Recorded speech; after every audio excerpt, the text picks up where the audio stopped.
This episode is sponsored by Arbalos Films. Arbalos specializes in releasing 4K restorations of canon-expanding and critically celebrated art house cinema. Releases are available across art house streaming platforms and in deluxe special edition Blu-rays. Some of their most celebrated releases are Bellatar's iconic Satan Tango, Toshio Matsumoto's queer classic Funeral Parade of Roses, and Wendell B. Harris Jr.'s Sundance-winning Black American comedy Chameleon Street. You can find all their special edition Blu-rays on their online shop. And just for our listeners, you can use the promo code SEENHEARD for 15% off your first purchase. The link to the Arbalos online shop is in the show notes.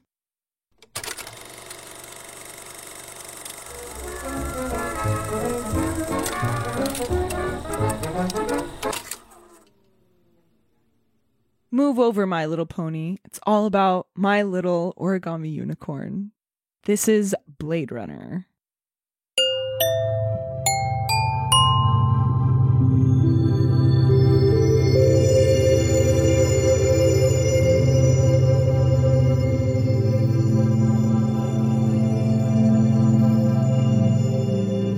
Origami unicorns and tears in the rain. I'm envisioning a cereal. There's exactly. My Little Origami Unicorn's a cereal, and Tears and Rain is the variant that you get for springtime. For sure.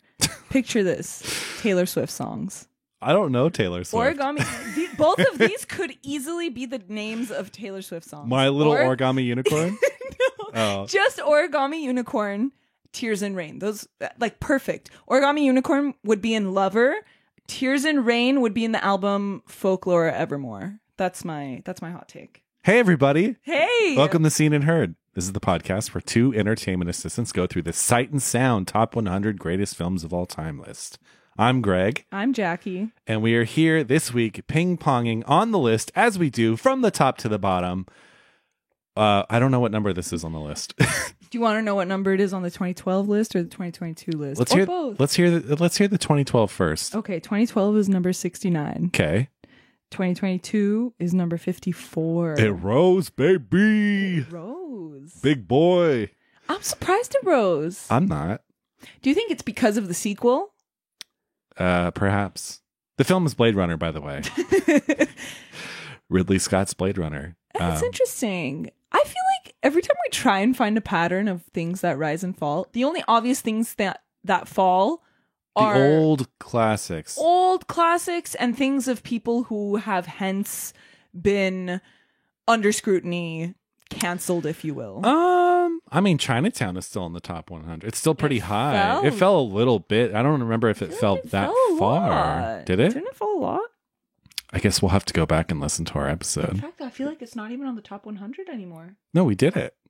No, we did it because we're going off. So we go off the 2012 list. We're still, yes, if you are new to the show, we're still going off the 2012 list because that's what we started on, damn it. Yeah. And we will move over to 2022 when the time is right, when we finish the 2012 list. But it's mostly just going to be filling in gaps because I think there's a lot of crossover. There's a lot of crossover, which is why it's important to discuss the two different numbers that the movie holds. Absolutely.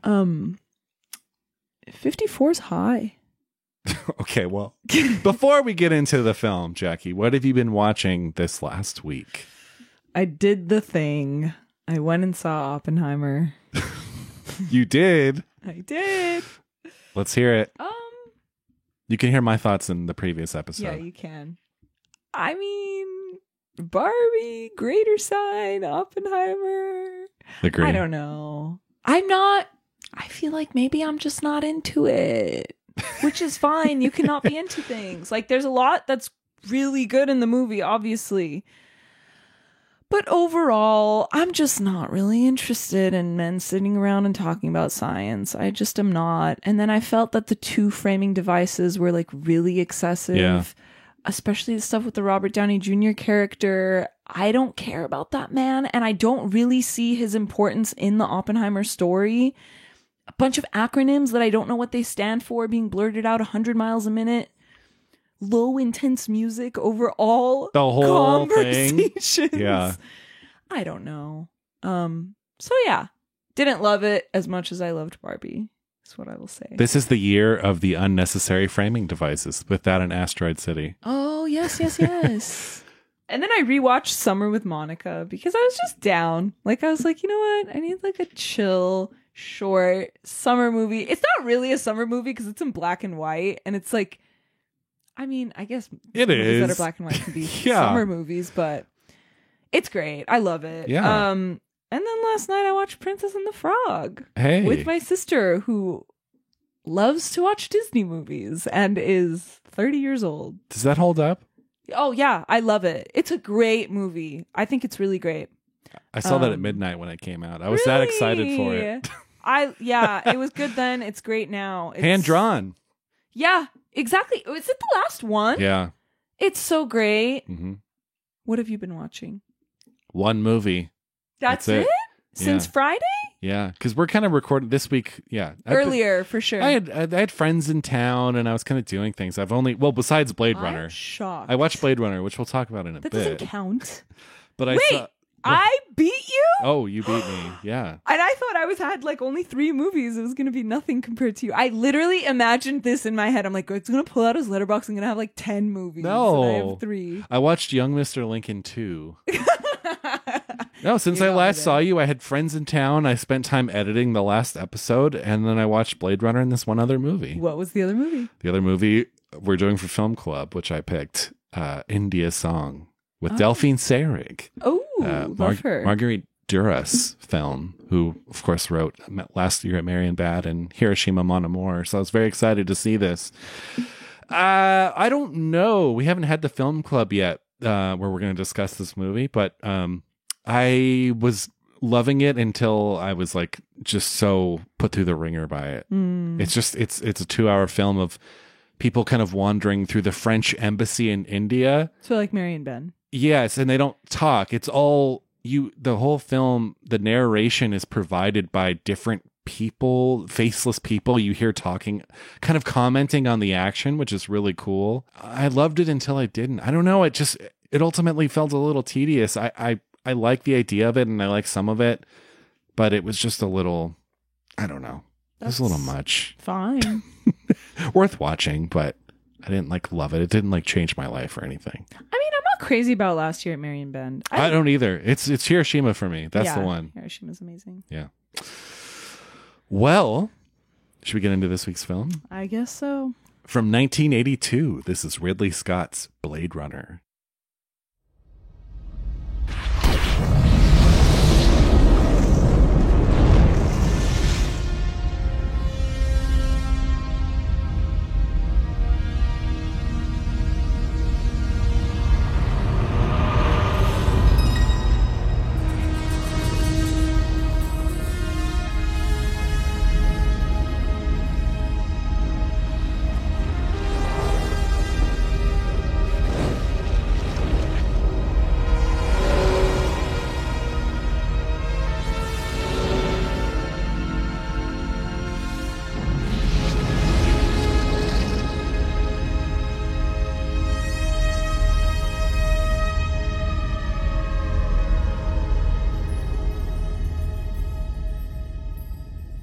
Blade Runner was released in 1982. It was directed by Ridley Scott, written by Hampton Fancher and David Peoples, based on the novel Do Androids Dream of Electric Sheep by Philip K. Dick.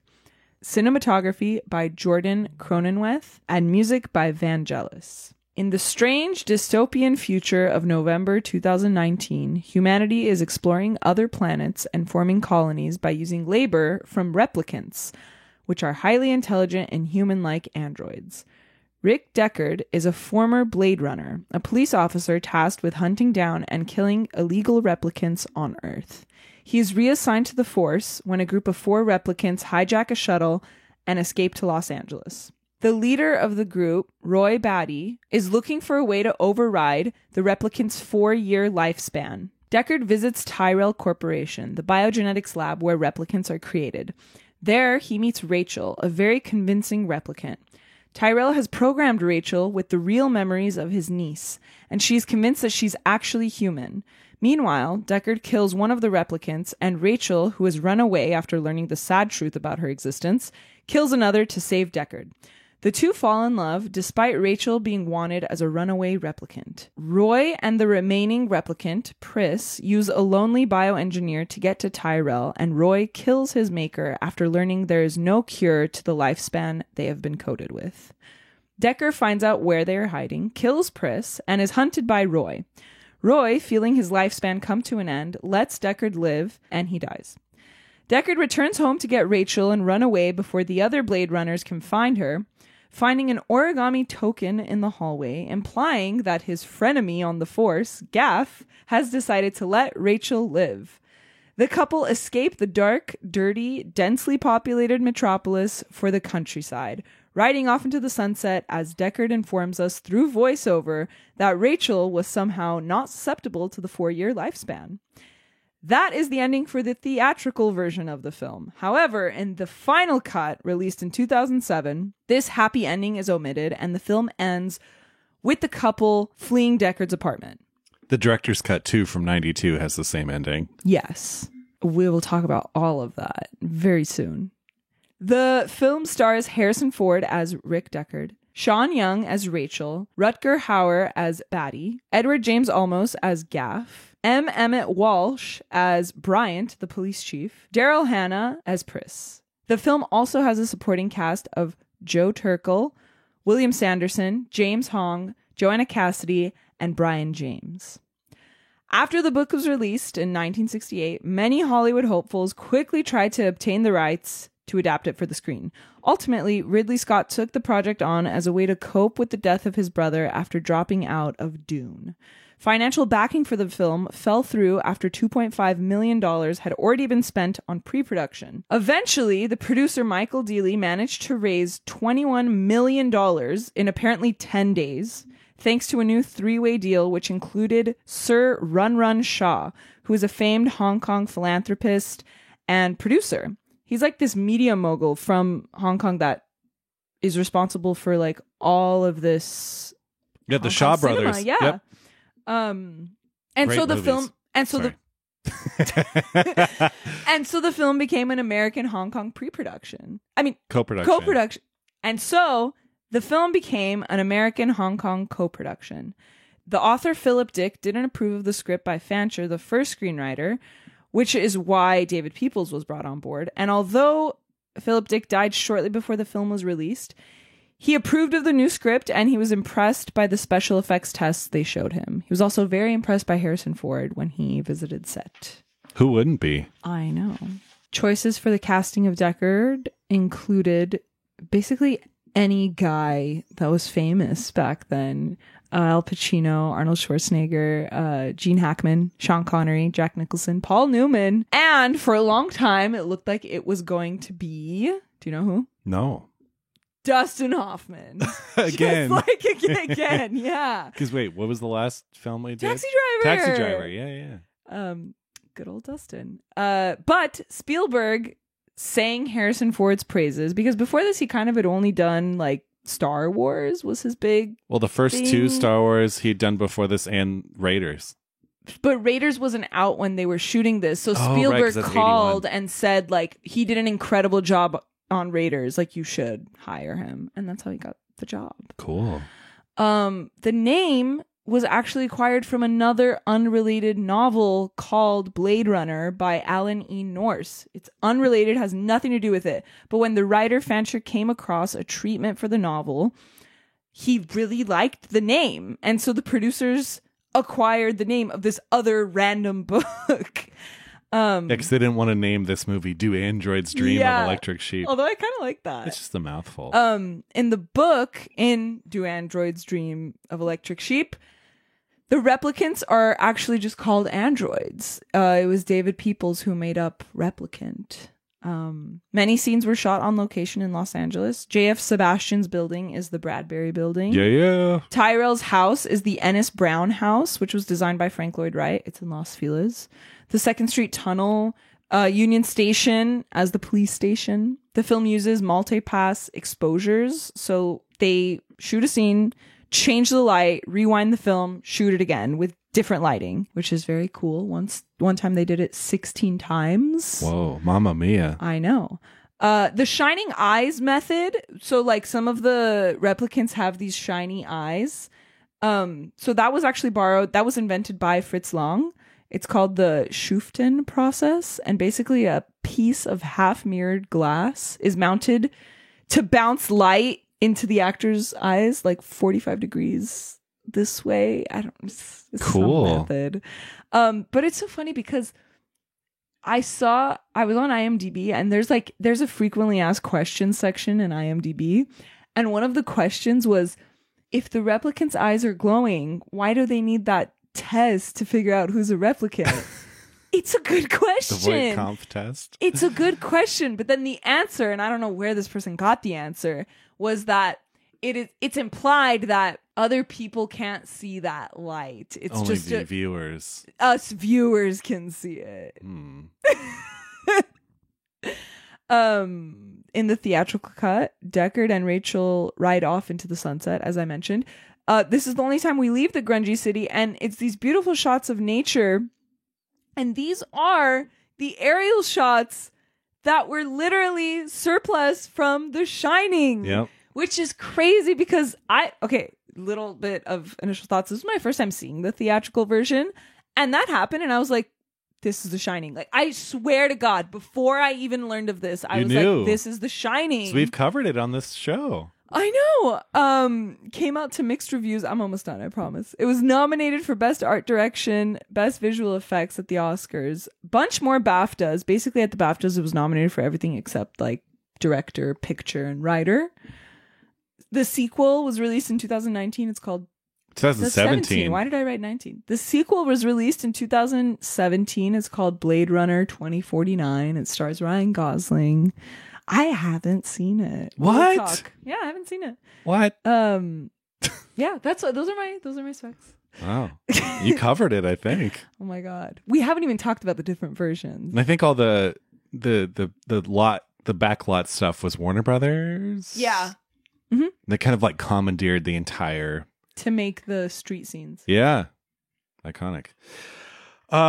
Initial thoughts. Blade Runner. Yes. Well, I guess I should let you know that the first and only band I was ever in was called JF Sebastian.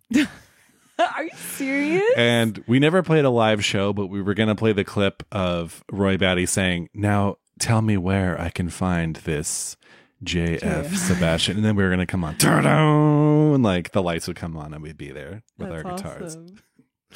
Yeah, I mean, who doesn't love Blade Runner? Apparently a lot of people on Letterboxd who are all wrong.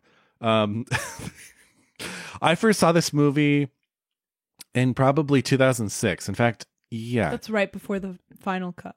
Yeah, I had just graduated high school and I was working at a Hollywood Video. For those who are too young to remember, Hollywood Video was basically Blockbuster. It was like the Blockbuster competitor. And I got a pretty hefty employee discount. And so I would just like buy brand new DVDs they had and take them home and watch them. And I remember Blade Runner was one I knew of for a long time. I'd always see it at the library because our library had VHS tapes. I'm like, what's this Harrison Ford movie that looks all dark and scary? And like, I don't know. I'm not interested. So 2006, I used my employee discount to buy the DVD, which was the 1992 director's cut. Take it home, pop it in. What? Someone who grew up on the Indiana Jones movies and whatever, just loving Harrison Ford. I was kind of confused and also kind of bored. Yeah. And I think I stopped it like halfway through. I was like, I'll finish this later. I think a couple days later, I go back, I pick it up at that spot, and then the second half blew my mind. And I was like, whoa, it's crazy shit happens in the second half. And so I was like, okay, it's interesting, whatever. 2007, the final cut comes out, and there's a theater where I grew up in the Bay Area called the Grand Lake Theater in Oakland, California. And it's this big old movie house. And they were showing the final cut, and it was brand new. It just done it. Like, oh, Ridley Scott just did this new cut of Blade Runner. So I went with some friends. And sitting there in that theater that night, that's when I fell in love with Blade Runner. I'd seen it once or twice before, and I thought, oh, it's an interesting movie. Sitting there in a theater with this new cut, I saw the light, and if you asked me between the years 2007 and 2011 what my favorite movie was, I said Blade Runner. So wow. I mean, I fit the cliche, Jackie. What can I say? I was a young white boy who loved Blade Runner. Yeah, I mean, come on. I think the thing about this movie, I'll keep this short. The movie kind of sets a lot of stuff up that it then abandons, like plot wise. And I think the movie's very clumsily plotted, but it so makes up for it in the sound and fury of this movie. And I think we talk about seen and heard, sight and sound. Like, Jesus Christ, this is sight and sound. If there's ever been one, this is sight and sound. Yeah. It's some of the most beautiful images ever in a film, with beautiful shadows and colors and light and beams of light and crazy sets. And like, it looks stunning. Yeah.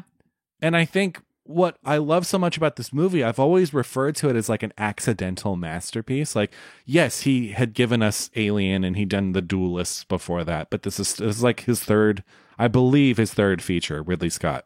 And obviously he demonstrated he was a master of his craft, but there's something about Blade Runner that feels slightly accidental. I think it's an art film in disguise, and I'm not so sure that he intended to make an art film. Maybe he did. I don't know. Maybe I'm like selling Ridley Scott short, but like, it feels like an accidental masterpiece, and it feels like kind of a big summer sci-fi movie trapped in an art house body. And I think that's what I love so much about it. And this, all these years later, I've seen this movie so many fucking times now, and I love it more every time I see it. Like, it still holds up. It's still incredible.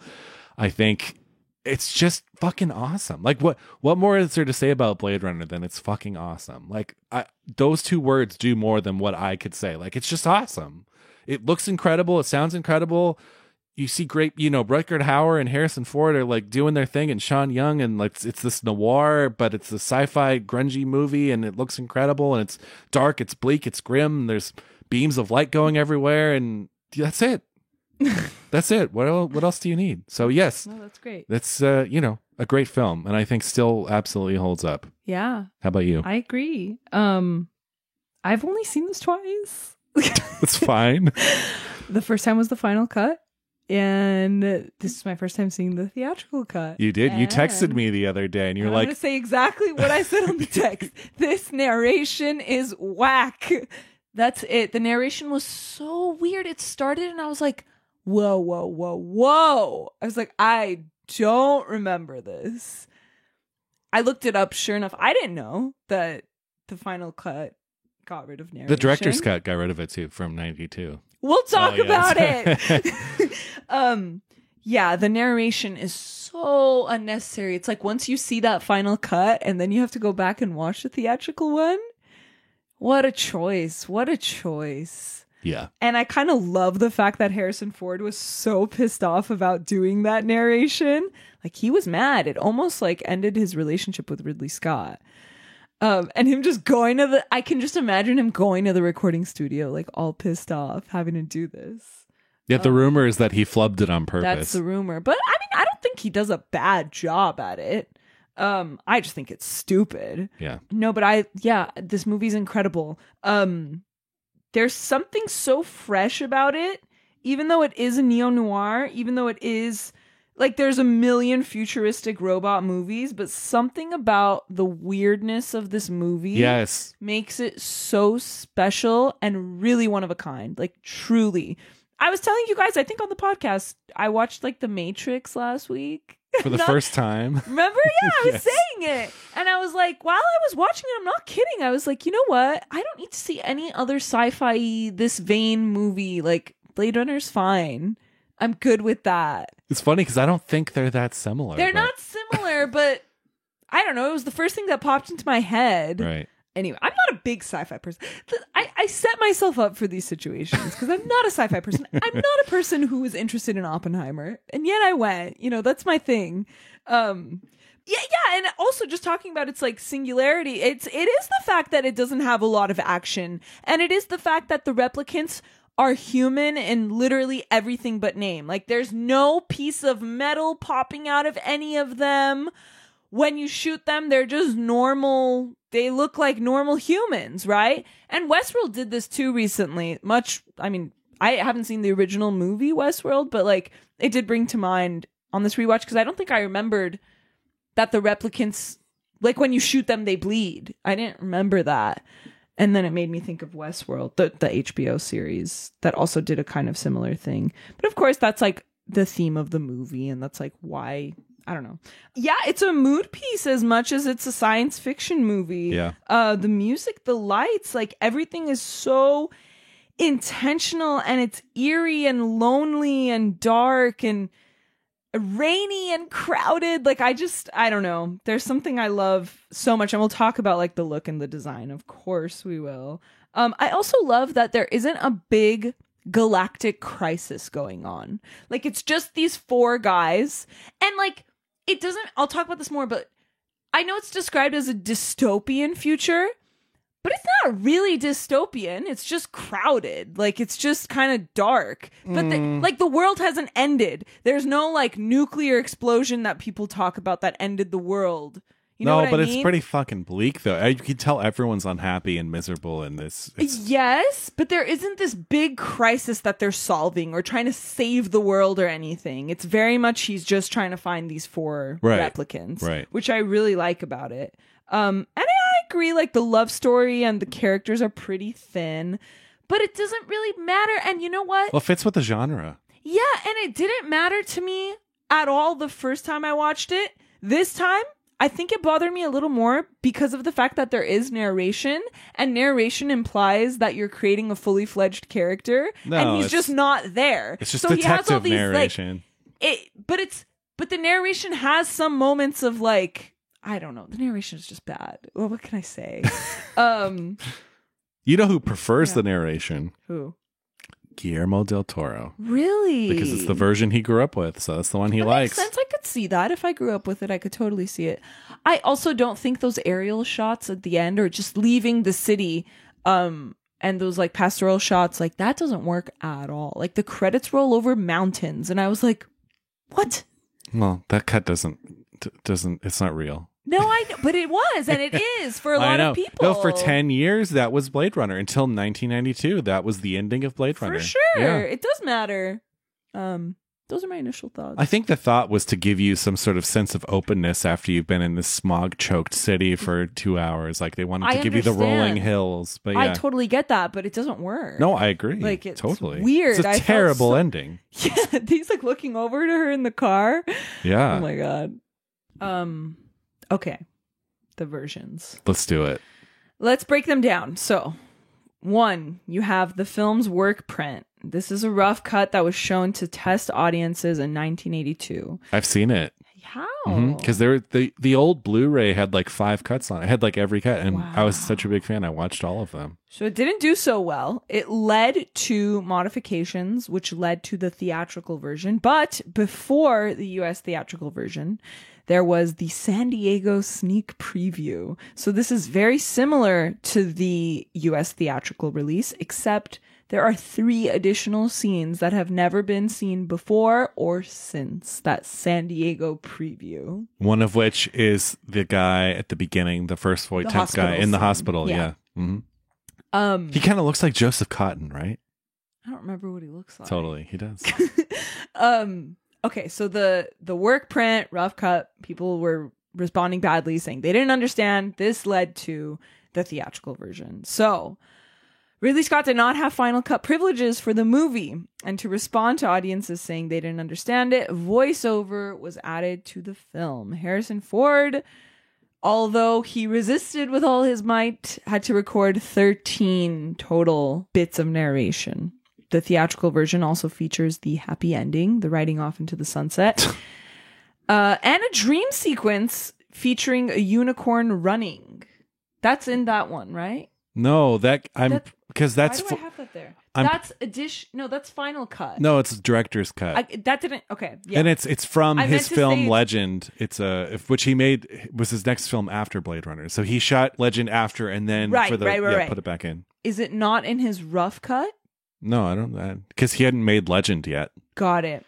Then there's the international cut. So for international audiences, 3 more violent scenes were added to the film that were cut out from the work print. And this version was released on Laserdisc by Criterion for the film's 10th anniversary in 1992. It is also sometimes referred to as the Criterion Cut. And then there's the director's cut. So in 1990, preservationist Mark Eric found the cut. He found the work print cut that was originally shown to test audiences. In May, the Cineplex Odeon Fairfax Theatre got permission from Warner Brothers to screen it in May 1990 for a film festival without Scott's permission. They started calling it the director's cut without his permission. Like, he didn't even know. And he didn't like that version. He didn't approve of it. He said it was rough and it lacked a key scene. He wasn't even the one to put it together. That preservationist who found it put it together. But it was super popular. And in 1992, Warner Brothers decided to have an official re-release with an actually approved Ridley Scott director's cut. The king of the director's cuts. Right. He's done so many. But he still wasn't even fully in control of that director's cut. Really? Apparently not. The final cut, which came out in 2007, is the first cut in which he had complete creative control. Oh. It was released on DVD and Blu-ray. I had this big briefcase version. It looked like the Voight Kampff test, and you would open it, and inside there was a little model of the police spinner, and there was a little metal unicorn origami. That's so cool. Like, where is it? I don't have it anymore. It's just those kinds of like big special editions take up so much space. I got rid of it at some point, but it was cool. I think it even really had like cool. a film cell from the movie, if I remember correctly. That's really cool. The international scenes were put in. So this features the full-length unicorn dream scene. So this is a scene in which when Deckard falls asleep, he dreams of this unicorn prancing around. And Greg, you mentioned that's from... It's from Legend, the film he made after Blade Runner. Right. You seen Legend? No. It's good.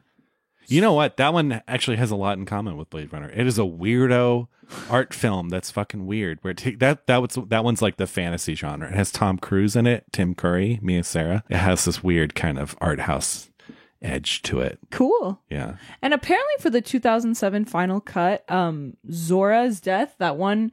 they put her face on there. Yeah, Yep. was reshot. Because you could always tell it was the stunt woman. Yeah. And so he went in and rescanned her face. But you can tell in some of the shots where it's slow motion and she's falling through the glass, you can tell it's like the older version of her face. Yeah. One of the cooler things I like about the final cut, sorry. No, I'm done. There's a scene when Deckard goes in to talk to the snake guy. Mm-hmm. It's the shot where the camera stays outside and Deckard goes in.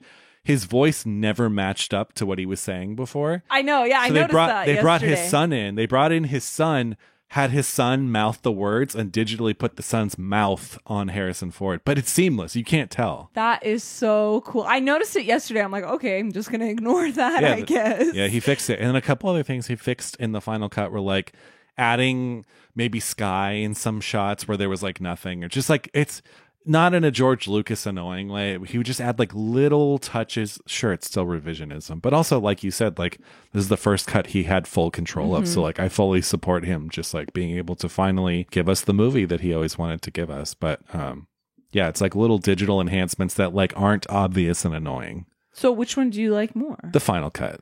Yeah. I saw the director's cut first. Are you sure the director's cut does not have the unicorn dream? I didn't.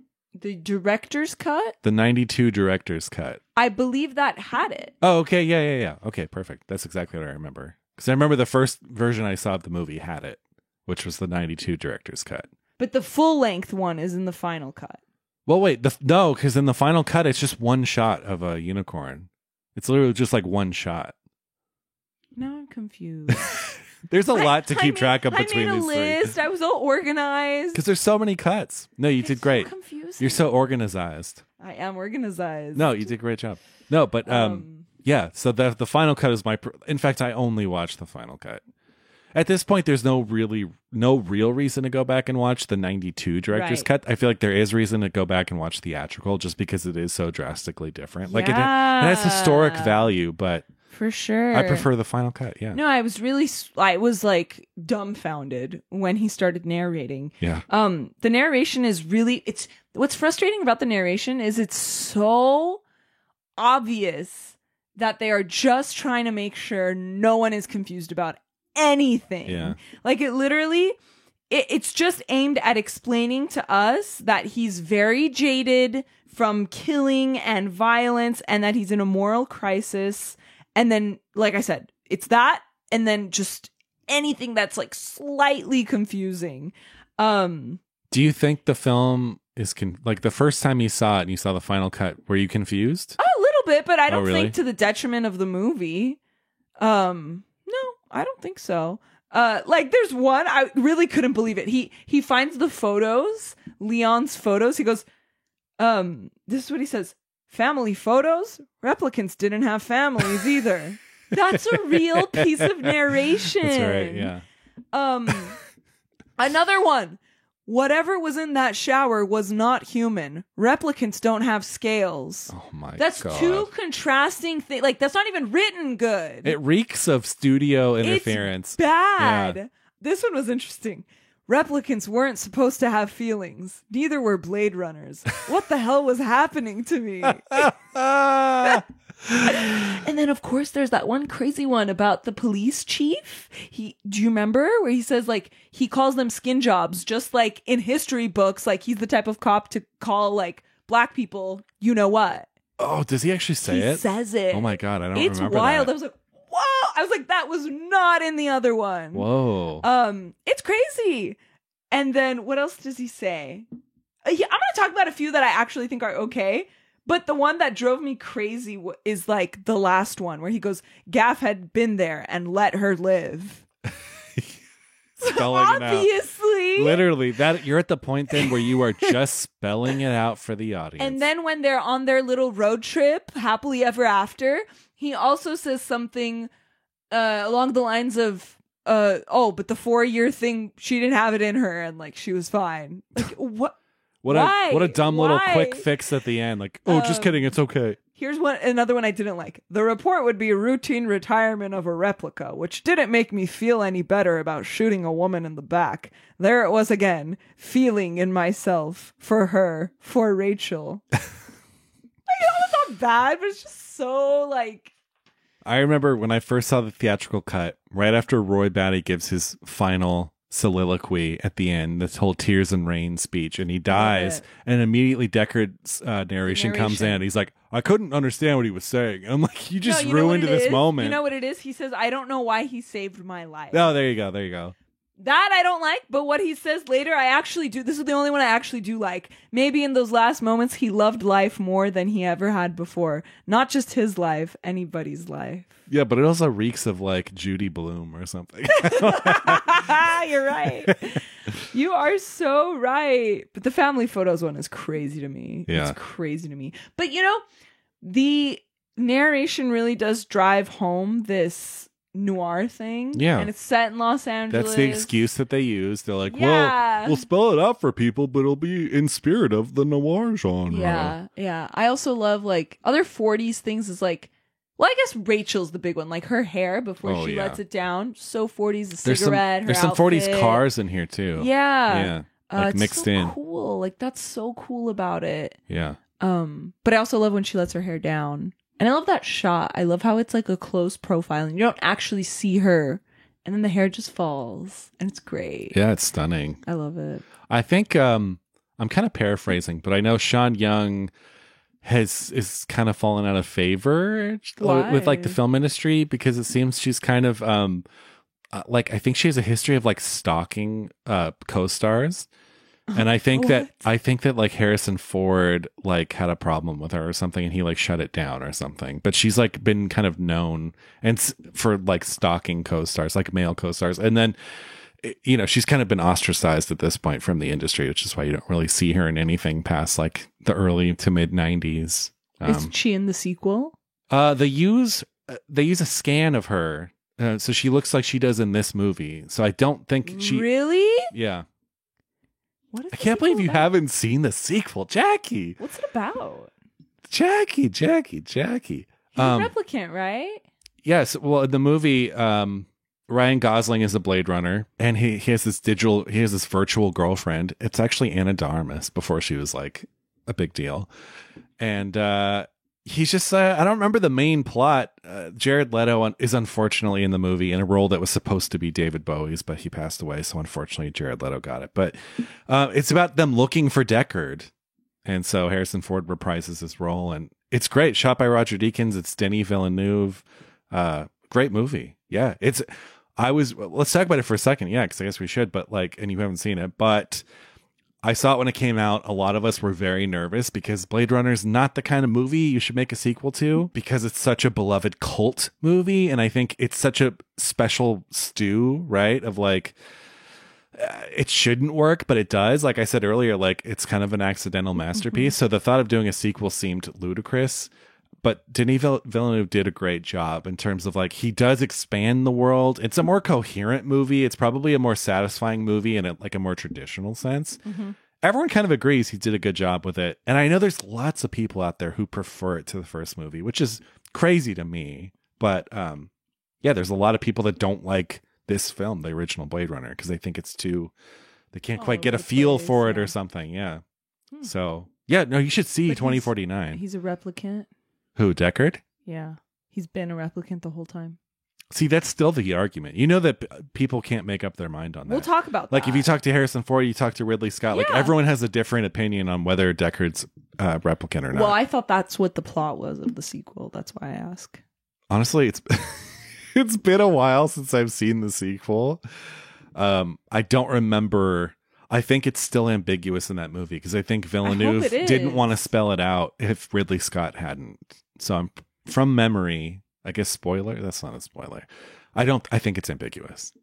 Okay. It's worth it. You're going to like it. It's a good movie. Do you think he's a replicant? Yeah, let's talk about that now then. Yeah. I don't. Why? But the unicorn thing is pretty important. But if we just mentioned the unicorn didn't come in until 92, the unicorn dream. Yeah. So if that's the only thing, well, the cut not the cut you watched, because theatrical. I'm not talking about the nothing cut points There's to him. nothing points to him, the theatrical, except her saying have you ever taken one of those tests? Right. But if we don't have that unicorn dream, then I don't think there's really much to go off of. Agreed. Except I really love this scene when he's his piano is covered in family photos and it's after Rachel has brought her fake photo. So I think that's the only other thing that we have as a reference. Yeah. He's doubting himself. That's why he's looking at all his family photos. They're all spread out on his piano. Yeah. Are those maybe. are his, right? Yeah, yeah. That's my only other thing, but I don't think he is. I think the ambiguity is part of the theme. That's the whole movie is about what is human. Yeah. And so I don't think that looking for this answer will satisfy you. I think looking for this answer is for people who don't want to really feel the movie and understand what the movie's about. But you know how people are. Solve puzzles. Yes. This question is for people who want to solve puzzles. It's like our Mulholland Drive episode. Yeah. We talked about this. So people needing to solve Mulholland Drive. I'm like, yeah. Let it wash over you. Look for the hidden Mickey. Well, it's funny. I mean, I think because of the unicorn, I think it's fairly cut and dry. I think he's a replicant. But if that wasn't in the original, then how can it be? But that wasn't Scott's original vision, Jackie. True, but you're saying that unicorn content wasn't even created when the movie was created. I know. Well, in 1982, I'm sure. So you're saying he might have changed his mind. Yeah, I think Ridley Scott changed his mind. So Ridley Scott has said that he believes he's a replicant. Yeah. Harrison Ford says no. Yeah. Or it's that he never wanted him to be. Yeah. I don't know. I mean, Ridley Scott has said it, so I guess in his mind he is, but I would have liked a subtler hint, I think, because the unicorn makes it pretty cut and dry. It really does. He dreamt of a unicorn and Gaff was like, here's a unicorn. And it's pretty, I think it makes it too obvious. Yeah. But Gaff also says, what does he say? He's like, too bad she couldn't live, but then who does? But then again, who does? Yeah, but then again, who does? Also, you have Edward James almost playing a Japanese man. He's supposed to be Japanese? Yeah. He is? Yeah. The origami and everything. Oh. Yeah. I didn't catch it. I thought it was just like the mishmash of languages. This kind of thing happened all the time back in the day in movies, But yeah, I mean, I think the movie is, what I like about the movie is that it is completely on the side of the replicants. Yes. I think I like that about the movie. I think this, because a lot of AI movies are like, okay, like it's dangerous, but also they have feelings. What about Spielberg's AI? That's like the ultimate on the side of the AI. I haven't seen that. Oh, Jackie, it's so good. Really? Oh, it's good. It is surprising for a Spielberg movie. It's surprisingly moody and dark and just like, oh, it's good. It's good. Okay. Because he was developing it with Kubrick, and Kubrick died, and Spielberg's like, well, I'll continue the torch. So like he made it, but it feels beyond like a Spielberg movie. It's like you still feel that Kubrick in it. Great movie. For sure. But yeah, I agree. I think one of the strong points of Blade Runner is the whole philosophical, like when you find out, yes, Roy Batty has come to Earth, back to Earth. He's been, violent. Right. He's been violent. He came back to Earth to seemingly see if he can expand his life. But you really realize he came to Earth to just question his maker of like, why? Why did you invent us and give us this lifespan? And why did you give us memories? And it's that scene where they meet, where he meets Tyrell is like so, and then ultimately kisses him and crushes his face. But he also, there's an interesting little thing too when Roy Batty goes up to Tyrell and says like, I want more life. He used to say like, I want more life. Yeah. Fuck her. So it sounded like a cross between fucker and father. And yeah, it was intentional. And now in the final cut, he clearly says father. Really? Yeah. I read about that. I also read that it was intentional, and then if you watched it on like TV, it was obviously father. Like if you had the subtitles on, watching it on TV, it was father. Right. If you had the DVD, it was fucker. Yeah. But I'm very moved at the end. Like I'm very moved by his speech. Yeah. Like, I actually feel so much for him. Yeah. And I think it's beautiful. Like, well, I think that's what I like so much about it is it starts as this like routine detective story, like find the replicants and hunt them down. But then the movie becomes more interested in the replicants than in Deckard or anything going on over there. Right. And so it becomes their story. Right. It does open with like the title card that it starts with explaining the situation. Uh-huh. One of the first things the movie starts with is referring to what the replicants are doing as slave labor. Yes. Like it very clearly showing the cards at the start, which I love about it. But yeah, it's this thing about, another thing he says during that like final confrontation is like, quite an experience to live in fear, isn't it? Yeah. And he talks about all the things he's seen, and your imagination goes wild of like, I think wow, this man was very vulnerable for a very long time before he was a villain. Like he was beaten down and like, I don't know. He didn't start as a bad guy. Yeah. Yeah, this movie's about colonization. Oh, it's about slavery. Yeah. I don't know. I'm pretty sure Rutger Hauer not improvised, but I think, if I remember correctly, he wrote that whole last thing, like C-beams on the Tannhauser Gate and all that whole thing, which, come on, that's the movie. It's amazing. That's the movie. That's the picture right there. And like we see him like kiss Pris for one last time when she's dead. He's also just, and even like the other androids too, like I am fully convinced of their feelings. Like Rachel especially, like she's crying when Deckard tells her like that's not you. Yeah. Let's talk about a Rachel scene, really. Let's talk about Rachel's scene, but one last thing I want to talk about Roy is just how unhinged he is in that last scene. Like what a weirdo. He strips down to his boxers. Weird. What is this nail thing? Oh. He's howling, the way it's shot, the way he's moving. I mean, I could tell you what the nail is. It's because he like knows that he's losing his life. Yeah, he's dying. Like one of the things, because the first time you ever see Roy in the movie, his hand is like closing. Yeah. He's like, no more time. So that's his whole thing. Like that's him literally like powering down. Like his life is coming to a close. So the nail is like, if anything, jolting himself to like stay alive a little longer. Yeah. But yeah, no, the whole last part of this movie with them in J.F. Sebastian's apartment. Terrifying. It's like full on gothic horror movie. Yeah. And it's beautiful for that. I love what it turns into. Yeah. And yeah, suddenly he's in his underwear running around howling. Howling! Did I direct this movie? There's something about like, I wonder how Ridley Scott told Rutger Hauer, like, okay, and now you're going to just be in your underwear. And Rutger Hauer's probably like, why? Because you are. Don't worry about it. Don't worry. You're going to run around in your underwear. No big deal. Yeah. You're going to suddenly have a dove in one scene. Oh, the dove. Yeah, the dove is hilarious. I want to talk about Rachel, but I also want to talk about the test. The Voight-Kampff test. So I guess they're kind of related. Like, I don't know if I would pass that test. I don't understand what they're looking for. It's to see how flustered and nervous you get. Because, like, replicants can't process all these, like, strange what ifs and, like, the turtles on its back. Right. Yes. And that guy, Leon, for sure, like, is flips. Obviously weirder. Yeah. But even Rachel, I think that she's delivering it pretty smooth. Is she supposed to break down? Like, that's a good point, actually. Because, like, the whole thing is, it takes him a while to realize. But she's answering pretty robotically. Yeah. I don't know. That's why I was like, how would I answer? I'm more like the Leon guy. I'd be like, what? A tortoise? What's a tortoise?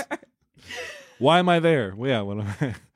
No, you're right. Rachel does like very calm and collected, just like I would take him to the doctor. Yeah, she's a cool customer. Also the calfskin wallet. That took me a minute to understand. I actually had to look it up. Because apparently animals apparently animals, because she goes, I would not accept it and I would call the police. So I was like, calfskin wallets are illegal? It's because there's no animals. And so like the only animals that there are, they don't slaughter them for calfskin wallets. Because they can synthesize their food. Yes. Like every futuristic. Like the snake license. The artificial snake license. Yeah. Rachel. It's a very wooden performance, but it works because again the image is doing the heavy lifting. Like her face, the way she's dressed, the way she's lit. The cigarette. Like no, she's not like she doesn't bowl you over in the movie, but she doesn't need to because the movie's doing so much around her. Yeah. But let's talk about the big scene here. I don't know what you're talking about. I feel a certain way about it. Tell me. I am of the opinion that Deckard rapes Rachel. That's a strong opinion. You don't think so? I don't think so. Really? Yeah. He kisses her. She gets up. Yeah, he does. And goes to the door. Yeah, she does. He slams the door shut. Yeah, he does. She's about to cry. Okay? I don't know if you remember this part where she's about to cry. I'm sweating. It would be one thing if, like, she wanted to be chased. It's the moment where she looks like she's about to cry. That's the only questionable moment. And he's putting words in her mouth. Say, kiss me. Say, kiss me. He's teaching her how to be a lover. Oh, that sounds like a toxic ass fuck to me. He's teaching her. He's Harrison Ford. Surely her memories, her implanted memories tell her how to She wants have him. Sex. No, but he doesn't need to teach her. He is, though. He does. She's a robot.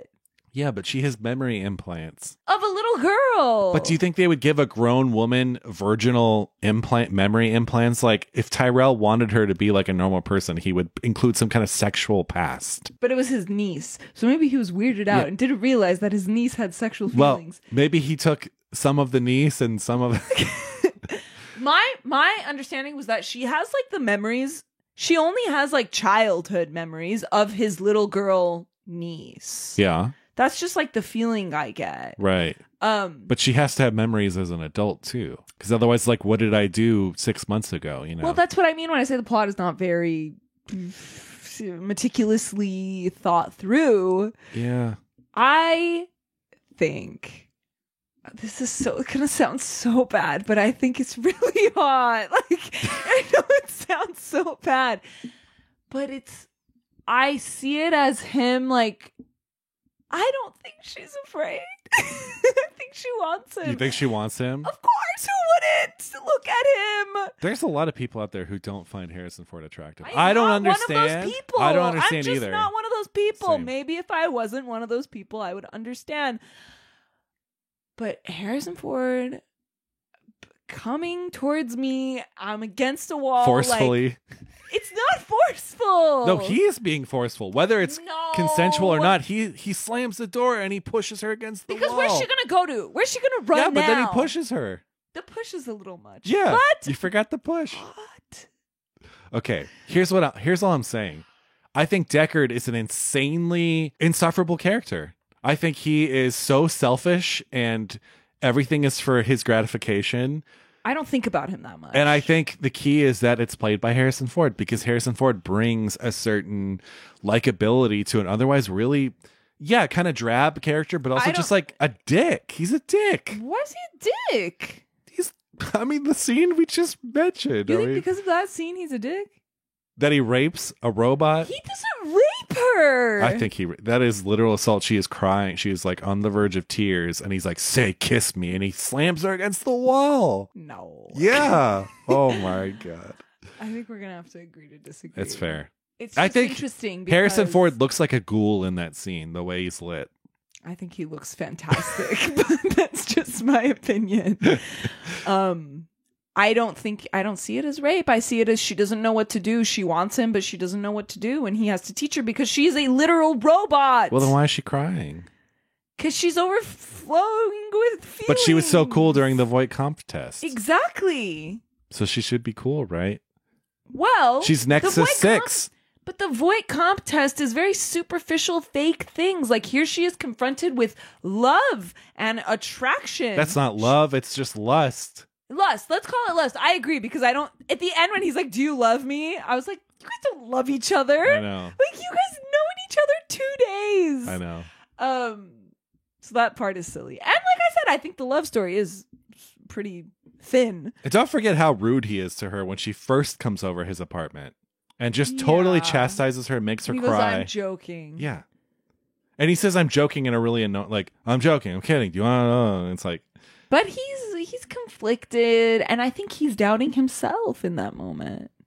Maybe. I think he's angry because he's thinking about himself. Interesting. That's why he's looking at the photos and stuff. Because he's like, oh my God, they could do this to anyone? Like, right. Do I know that might actually be replicants. Skin jobs. I love this movie. Sorry to move away from the steamy sex scene. I think we're done. I love the movie's use of like LA landmarks. Like I love that the Bradbury building is in it. And of course, if you go to the Bradbury, there's a whole thing about Blade Runner. And also for such a historic building that was built in like the 1800s, how are they able to like flood the hallways? Yeah. Maybe it was in disrepair for a while and they like renovated it, but that building is stunning in real life. Like, yeah. For the first 5 years I lived in LA, anyone that came to visit, I would take them to the Bradbury building. That's so cute. And there used to be, I don't know if it's still there, but there's a Subway in the first floor, so that whole building just smells like shitty Subway bread. You know, Subway bread's not even bread, right? Yeah, in Ireland, it's considered a dessert. Yeah, because there's so much sugar in it for preservatives. Well, that's sweet. What's interesting about this J.F. Sebastian's house is that I love Deckard's apartment. I think it's so cool. Because it's Frank Lloyd Wright. Yeah, I thought Frank Lloyd Wright was the Tyrell building. No, I think it's Deckard's apartment.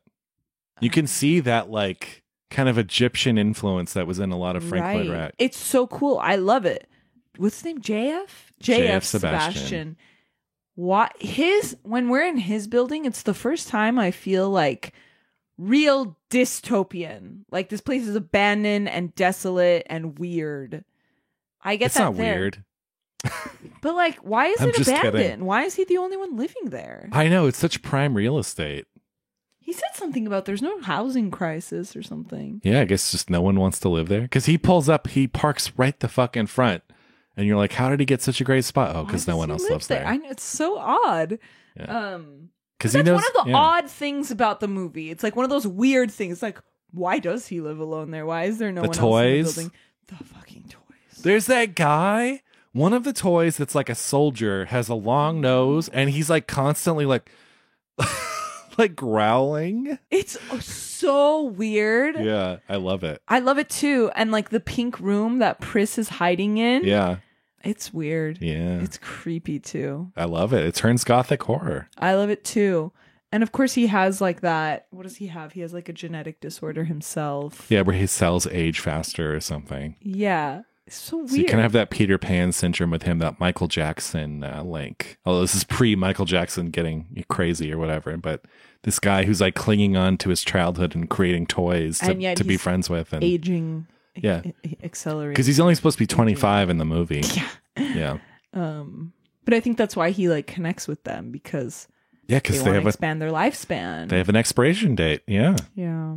Let's talk about the world a little bit. And we did with the Bradbury Building a little. So Ridley Scott described his design goals for Los Angeles in 2019 as Hong Kong on a bad day. I love it. Did you know that? A bad day at Black Rock. You just learned something new.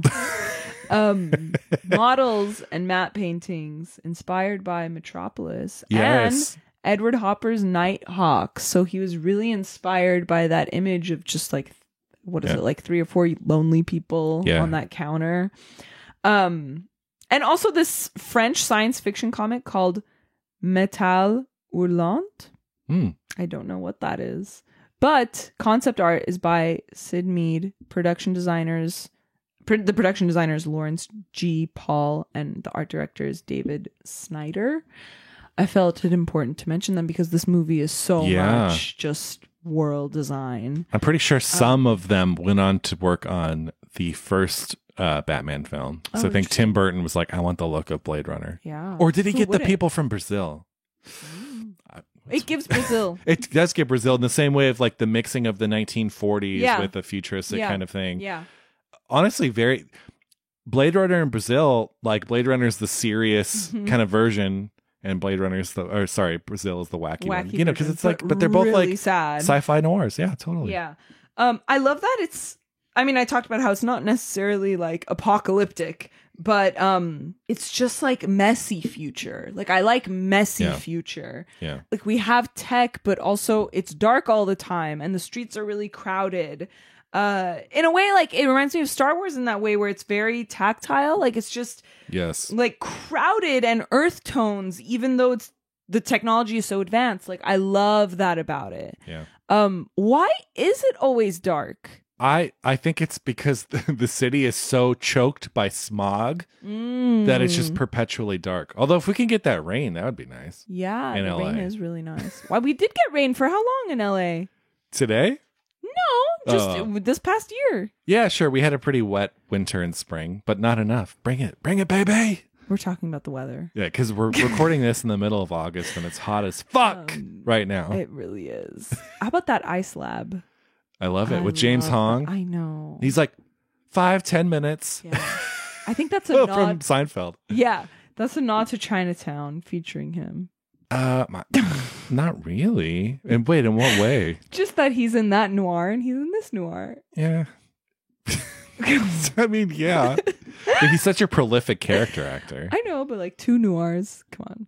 He should have been a maitre d' in this, and that would have really sold it. That would have been if he was the butler at Tyrell. Yeah, at the and he Tyrell kept saying house. 5-10 minutes till dinner. Yeah, 5-10 minutes. What about that billboard? Oh my God, striking! It's striking. It's striking. This movie is so striking, and the fact that it was like all practical effects and like camera work, and it's incredible models. Look what we have now. You know, we have Avengers Endgame, and that looks so tactile and beautiful. I'm blown away, Jackie. What about the noodle stand? We didn't talk about the noodle stand. I mean, what's there to talk about? It's just perfection. Yeah. Every piece of the design of this film is really incredible. Actually, if you go to the Academy Museum, you probably saw it because it's like permanently in the prop room, but they have the phone booth that Deckard calls Rachel from when he's in the club. Yeah. I love that. So that reminded me so much of the video phone booth from Space Odyssey. Totally. Yeah. That's like the cleaner version. This one's all beat up. I love the hair dryer. I love that one replicant after she's done dancing. She goes in that hair dryer and her hair is dry immediately. Like, that's my dream. That's Joanna Cassidy. Did you ever see 6 Feet Under? No. Oh, okay. She was on that. But why is she dancing in a club? Why not? It's a perfect cover for a skin job. But they're not. See, and this is something I just realized. This is something I like about it. She's not with them. Like, she just wanted to get back to Earth and like live a normal life. Get a job. She's one of the 4. No. I know she's one of the 4, but she's not with them. Oh, sure. She's not like on the mission with them. She literally just wanted to come and be a dancer in a club. Having not read the book, that's true. I'm sure maybe in the book there's something. I'm assuming, they were all slaves. There was a revolt. I'm sure Roy Batty, he's a very charismatic leader, led the way. The leader, yes. And I'm sure he was like, who wants to come with us? And we're leaving and we're killing people on the way out we're blasting our way out of here. And, she was probably like, yeah, I'll go. Yeah, but then she didn't stick around with them. Yeah, because she just wants a better life for herself. Yeah, exactly. That's what I like. Whereas, like, the other ones much. are like on a mission, right? But she's not. Yeah, she's like, I'm gonna be a dancer. Yeah, which is so cool. I love that. I love the Harrison Ford when he like raises his voice. Oh my god! Yeah, we're looking for holes. Yeah, holes. No comment yet. He does that voice, and he's so good at it. He also in his entire performance in American Graffiti, he uses that higher pitch voice. Yeah. A mutual friend of ours worked with him on a documentary, and had to go to his house, and he buzzed Harrison Ford's gate, and a voice came over, was like, "Yes," and then it's like, "Yeah, so and so, I'm here," and he's like, "Just a minute," and then Harrison Ford opened the door, so he like used that same voice. Oh, I love that voice. Yeah, that's a great scene. The whole scene where he chases her down, he chases her through the streets. Like, oh my God. Yeah. The sound design, the whole thing, the way it's shot. Like, what? Yeah. Yeah. Again, like, I hate to say this, but it sounds so cliche, but can't make this now. Can't make it. Would not feel the same way. Why? CG's not the fucking same. It's really not. Well, what about 2049? I mean, it's a different film. I think that why 2049 works so well is it doesn't try to do the same thing as this movie. It's more of like an expansion. It does its own story. And I think that's why it works. It doesn't, that movie's a little more like this movie's cramped and clustered, like in a great way. Like everything's always close together. There's lots of people. 2049, like there's a lot of big open spaces in that movie. So, cause it's, 20 years after this, 30 years after this. So, yeah. But it was funny in 2019 when we caught up to Blade Runner. We're like, well, LA does not look like this movie. I know, it's hilarious. I was thinking about that the other day because like Back to the Future, right? There's the one in it's the second one, Part right? 2, yeah. Yeah. And it's 2020? 2015. Is it 2015? I thought it was, oh my God. Yeah, because it's 1985, 1955, but and then so funny. 2015. So like every time I get nervous and scared about like AI or whatever, I always remember that like movies like this and Back to the Future and like countless others, once we pass those marks, and that hasn't happened yet, we're not actually as advanced as we think we are. And that gives me a little bit of comfort. Well, we are, just in different ways, I think. I'm actually, drastic changes people thought would be. I'm like, really we don't have scared. Flying cars. Well, I don't even think in our lifetime we'll have flying cars. I don't think we will either, because that opens up a whole nother world of like policing. You know what I mean? In terms of like regulations, that it's not just the technology. Like we could have a flying car. I think it's just a matter of like changing what that would entail. Yeah. And if someone crashes up there, guess what? They're coming down, hitting people below. So it opens up a whole other thing. Of all the films, what I think we should adopt, you've seen Minority Report? No. Yeah, your non-sci-fi is showing. There's this great sort of like rail system in that movie that connects to like everyone's home. So you just get into this like moving car and everything's on a track. Guess what? It's so ugly. You take humans out of the equation, no one's going to have accidents. That's very ugly though. Yeah, but it's safer. Do you think in our lifetimes it'll be like standard that it's just self-driving cars? I have a theory that if I live to be like 80 or 90, I think self-driving cars are not going to be a thing anymore. I think we're going to be telling our kids or grandkids like, yeah, when I was young, you actually controlled the cars.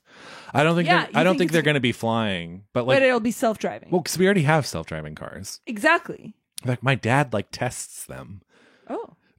But like I think it's already a thing. I think give it another 30 years or something, maybe 40 years. And like it'll just be the standard of like, no, we're not going to let some crazy fuck who just did a bunch of meth like get in a car and like hit people, kill people. Yeah. It's just there's so many dumbass people out there who don't know how to drive or even just pay attention that Yeah, I think wonder what that'll do for traffic. I mean, it should, in theory, completely remove it. Maybe. Do you know why traffic exists? Too many people? It's too many people, but it's also too many people following too closely to each other, so that when one person puts on their brakes, the next person puts on their brakes. It creates this chain reaction.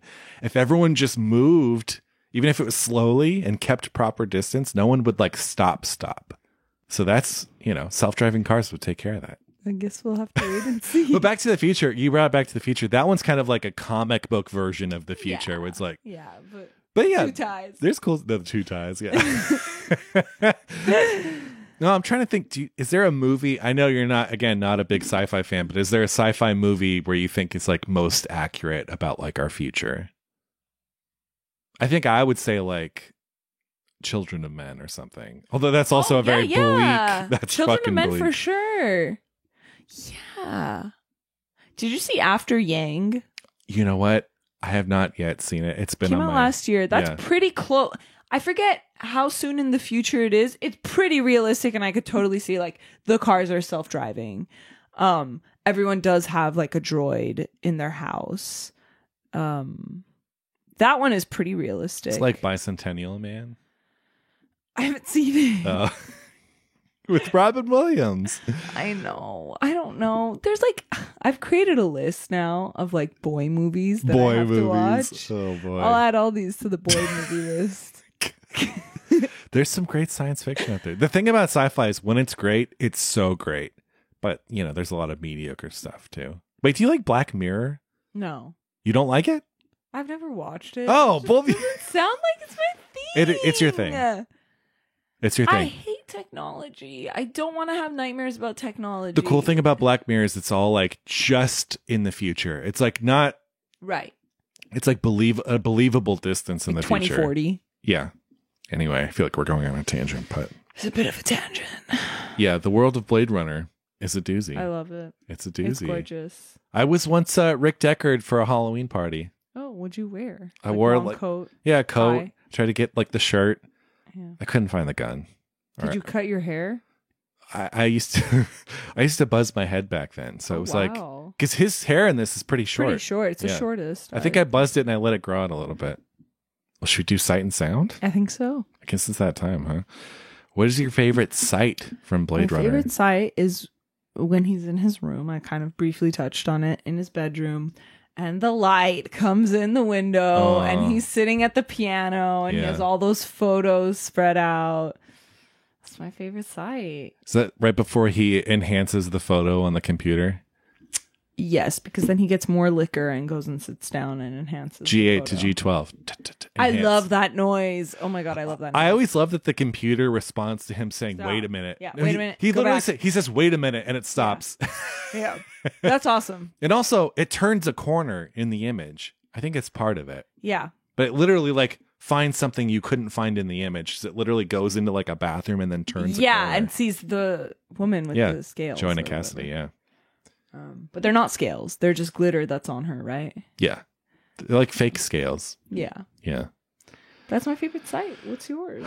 It's hard to pick one favorite image from the movie that's just lavish like this. But I'm going to go with the scene because it's fucking checks out for me, for Greg.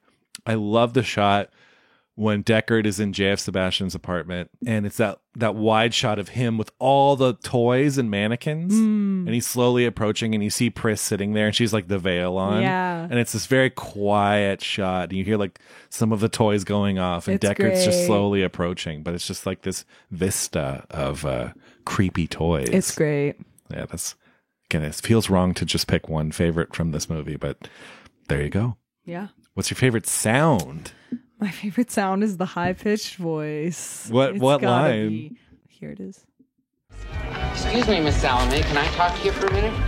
I'm from the American Federation of Variety Artists. Oh, yeah? I'm not here to make you join. No, ma'am. That's not my department. Actually, I'm from the Confidential Committee on Moral Abuses. What a cutie. Oh, he's the cutest. He's so cute. He is really, really the cutest. Yeah. I don't know. What's your favorite sound? I love the scene too, just quickly on Harrison Ford. I love that scene. It's the scene. It's earlier in the night before Deckard assaults Rachel. Okay. But he comes home and his mouth is bleeding. He takes a shot. Oh. And then some of the I blood know. goes back into the glass. And then he bends over the sink and he's like washing Blood's his coming face. out. It's fucking great. He just looks, he'd do anything. He looks so cool. Exactly. But he's also like an It very everyman. hard to believe that you don't like the No, kiss. He's a ghoul in that scene. He's not a ghoul. Do you know what a ghoul is? I found this out. Like a small green frog-like monster. No, I'll tell you the actual definition of a ghoul, and I just learned this like in the last year. A ghoul is technically a person, a living person who like digs up bodies in a cemetery. Why? I don't know. That's So a grave digger? yeah, but maybe there's some necrophilia involved. I don't know. I don't know. My favorite sound, again, hard. I didn't go with Vangelis. The score is incredible for this movie. I don't know how many times I've been with da bros, with da boys, and like we had this score on in the background. It's almost become a cliche at this point to like be hanging with friends and put on the Blade Runner soundtrack. Wait, really? Yeah, are you kidding me? This score is like legendary. Okay. You don't like the score? I like it. I guess we didn't really talk about the score. I like it. So did you know that? Do you know who Demis Russo is? Yeah. I didn't know that he was the voice singing in Tales of the Future. I did not know until my later research. And I love him, but I realized later it's because he's so much older. Like I listened to like 60s Demis Russo. Uh-huh. That's just what like my grandparents loved. So I didn't recognize him. And then I looked him up and I was like, it's him. Yeah. But that song is so interesting because when it starts, I was like, oh, Arabic. And then I was like, and it's not Arabic. So like it's the first two lines are actual Arabic. And then the rest of the song, Vangelis purposefully mishmashed into gibberish because he didn't want it to be recognizable at all. Right. Which is just, yeah. I feel like everyone, including him, was just putting in their all to make this such a weird movie. Yeah. That whole scene with the snake bar and like that guy Taffy Lewis and like all What the is weird that? outfits and And I love that about it. yeah. The score, I really like the score. Would I say I love it and I sit around with my friends and listen to it? No. I'm sorry, Greg. I don't do that. I've done it too many times to count. My favorite sound. Oh, we're talking about your favorite. I'm sorry. I No, didn't even no. know where we were talking. No, it's fine. My favorite sound, I mean, again, hard to pick, but not going with Vangelis because I don't even know what part of the score I would pick. It's all so great. It's just the crosswalk sounds especially when he's chasing the Joanna Cassidy, and it's like walk now, and then it goes don't walk. And it just adds such a great like feel to the scene. Here it is.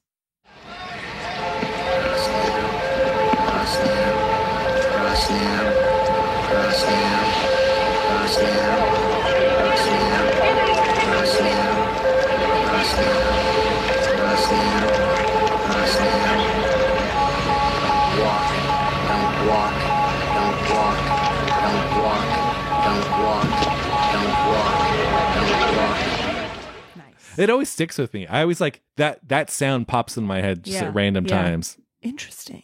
Don't walk. It's don't so weird. walk. You can't even. It's not really even fully like audible. Like what he said, what the thing is saying. Oh. Like I turned on subtitles for that moment. I love the noise of the computer with the photo. Oh, enhance.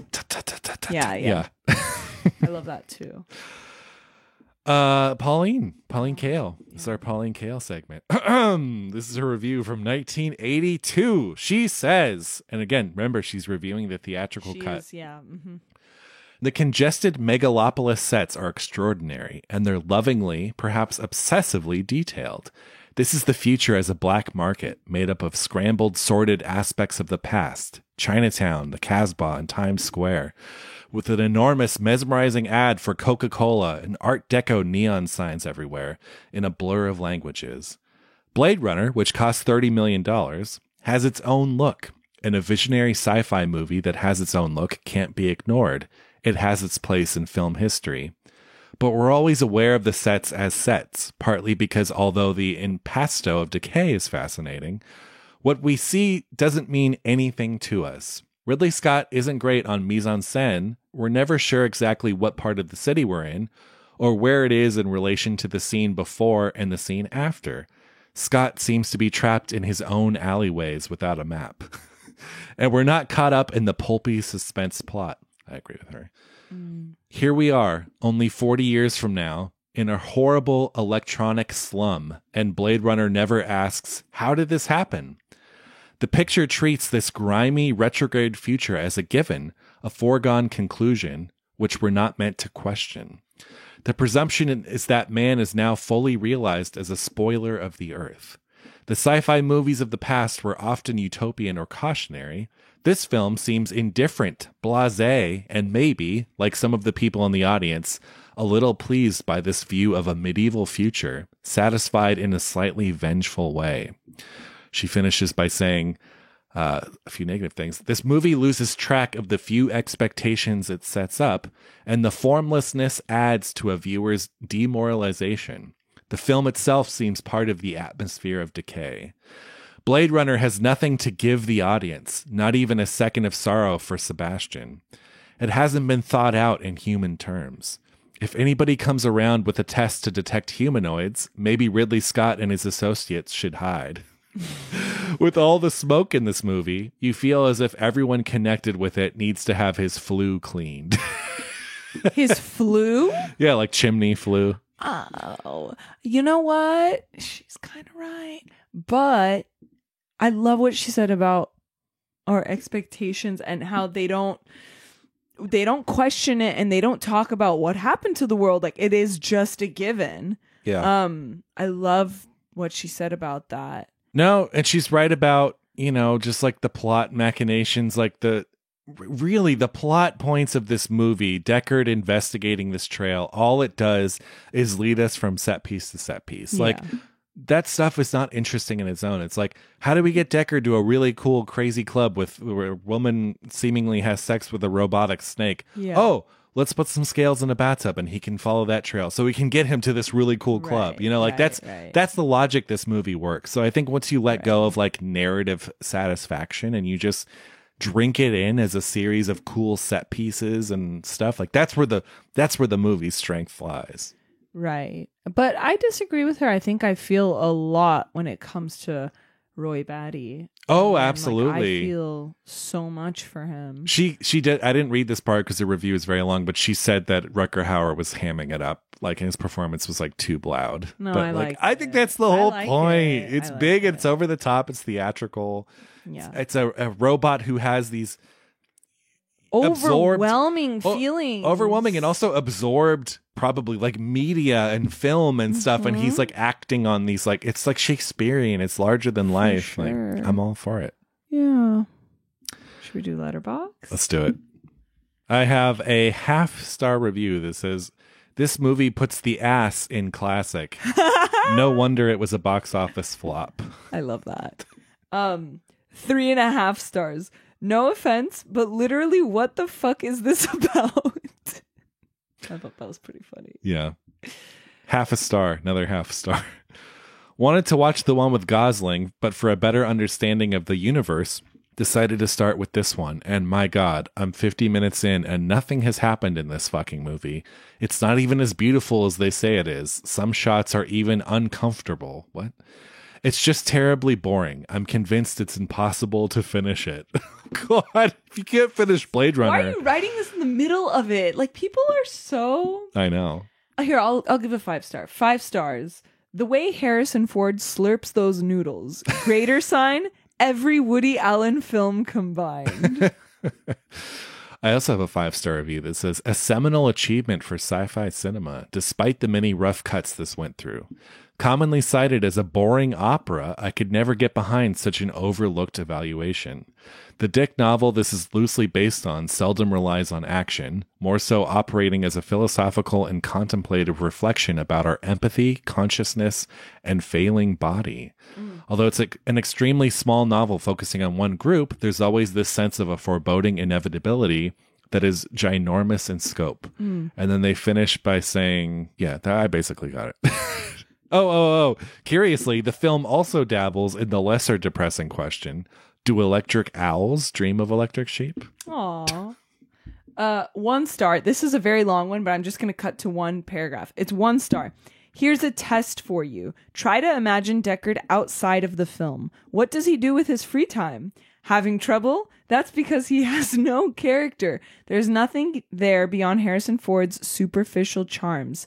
He has no motivation for anything he does. He's simply a blank slate going through the motions of a generic police investigation. And even on that count, the film fails to deliver. The plot is glacially paced and lacking a single ounce of tension.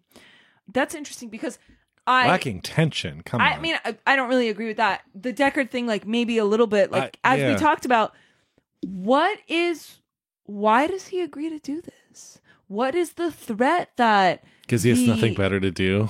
Emmett Walsh has over him. I don't know. I mean, because what is he doing before he gets called into this? We don't really know. Sitting and reading a newspaper and eating some noodles. Yeah. But he was sick of the life. It's implied that he really didn't want to do this. Yes. Especially with the narration. Like, it starts by saying, I'm an ex-killer, a Blade Runner. I was sick of all the violence. It starts with that narration. Why does he do this? You know, I agree. There's a reason. A lot of episodes, we spend a majority of the time talking about character. This episode, we didn't, because there's not really... Isn't. Yeah. This is my last one. I think it's really funny. 3 stars. A tranquilizer dart in movie form. God. They gave it 3 stars. Try Andrei Rublev. Oh my God. Yeah, but I like Andrei Rublev. No, I mean, I do too. I kind of don't. I'm just saying that person who thinks that this is a tranquilizer should go watch a Tarkovsky. Oh my God. Anyways. Well, this was Blade Runner. We probably gabbed a little longer on this one, but I feel like there's just so much to talk about. Look at my notes. Look how dense my notes are. It's just funny that we gabbed for so long, but we didn't discuss character. Because again, I agree with that last review. Like, he is a blank slate. And it does rely on someone like Harrison Ford bringing some gravitas to the role. For sure. Because he is a nobody. Like, he's not interesting. Yeah. Deckard is the least interesting part of Blade Runner. But he's Harrison Ford. No, exactly. No, that's exactly it. I love watching him. That's it. I love watching him spit blood out into the sink as he's washing his face. Exactly. Last thing. Have you ever noticed how beat up he gets in this movie? Yeah, I love it. Every second he's getting this like catastrophic blow to his face and like really acting. He's like with really Joanna reacting. Cassidy where she's choking him with his tie. Yeah, and he's like crazy. That's the charm of Harrison Ford. That's what like The Rock doesn't seem to understand is like you need to show that you're in pain. Yes, look at the Indiana Jones movies, whatever, like, or look at Star Wars, like Han Solo's frozen in carbonite. He's vulnerable. His scream before he gets frozen, or his scream when they're torturing him in Empire Strikes Back. He's screaming here when they break his finger, when Roy breaks his fingers, and he has to pop him back into place. Ooh. Yeah. You visibly just shivered. You did. You like jumped up. This last part has been very not good for a non-visual medium. Yeah. Us right now talking about this. We've been jumping, we've been moving, we've been reacting. I just did a backflip. Yeah. You guys missed it. That was Blade Runner. I know. Next week though, what are we doing? We are doing Bicycle Thieves. Oh, yay! Victoria De Sica. I'm so excited. Special thanks to all of our listeners, and especially those on Patreon at the highest level. But obviously, thank you to all of our Patreon members. But special thanks to John Pennington and Cynthia Fordwell at our Pauline Kael tier. The show would not be possible without you. Or Pauline Kael. Or Pauline Kael herself. That's true. Well, I think that's going to do it for this week. Until next week, I'm Greg. I'm Jackie. And we'll see you next time. See ya.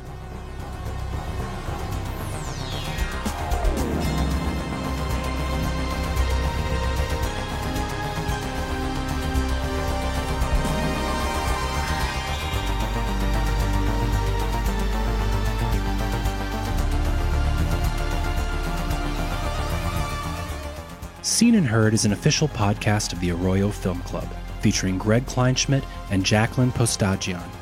Theme music by Andrew Cox. If you like what you heard, don't forget to subscribe, rate, and review. If you have any questions, comments, or you just want to say hi, email us hello@seenandheardpod.com or visit our website, www.seenandheardpod.com.